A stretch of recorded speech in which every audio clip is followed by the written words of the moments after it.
Asteroid 30 is number 1 for takeoff. I never forget how it feels to light those afterburners and feel one light before the other one does, and it jerks you pretty hard. Max thrust. And it accelerates rather rapidly. In just a matter of seconds, you're hitting 180 knots indicated airspeed, lifting off at 210, making sure you get the gear retracted before it overspeeds at 300 knots. And you keep pulling that nose up to try to achieve the 400-knot climb out. And in less than 2 minutes from brake release, you're pulling it out of afterburner, you're level at 24,000 feet. It's quite a ride.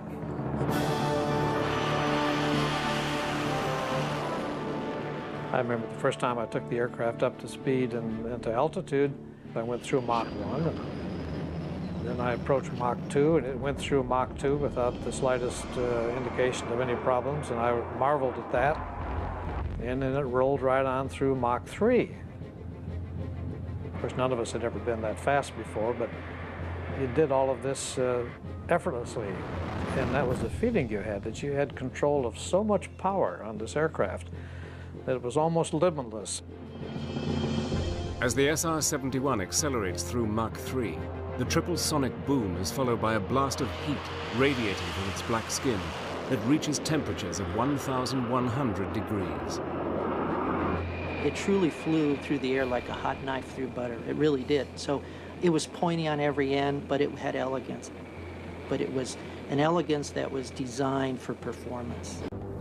The surveying capability of the aircraft was fantastic because you're going in a straight line for 2,000 miles. You could look out as far as the horizon goes, and from horizon to horizon, that's what you could survey.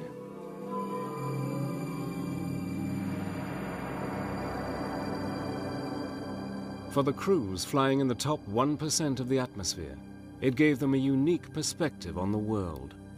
The first thing that you notice that's phenomenal is the change of the sky color. At about 60,000 feet, the sky turns a deep indigo steel blue that is so mesmerizing. You just want to look at it. It's fascinating.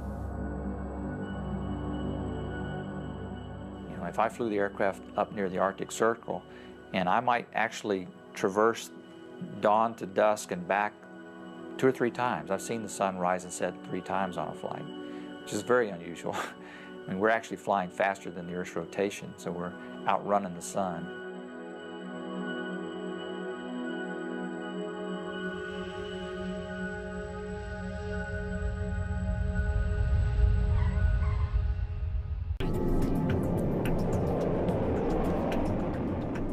The Blackbird was also a record breaker.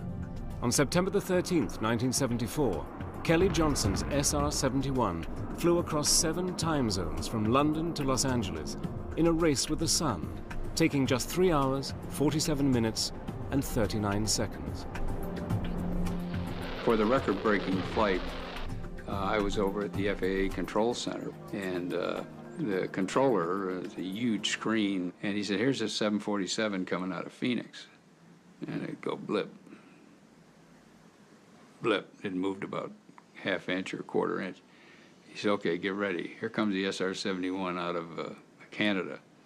And it goes, brrrt, and there goes my antenna, brrrt, there goes Idaho. and get ready, boom! And it almost blew us out of the way because he was right overhead. And he was starting to decel, but he managed to blow the windows out of Zsa Zsa Gabor's house in the Hollywood Hills.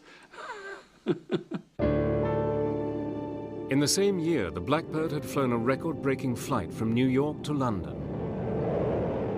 52 years earlier, Charles Lindbergh had flown approximately the same distance in 33 hours. The SR-71 made the flight in 1 hour, 55 minutes, and 42 seconds.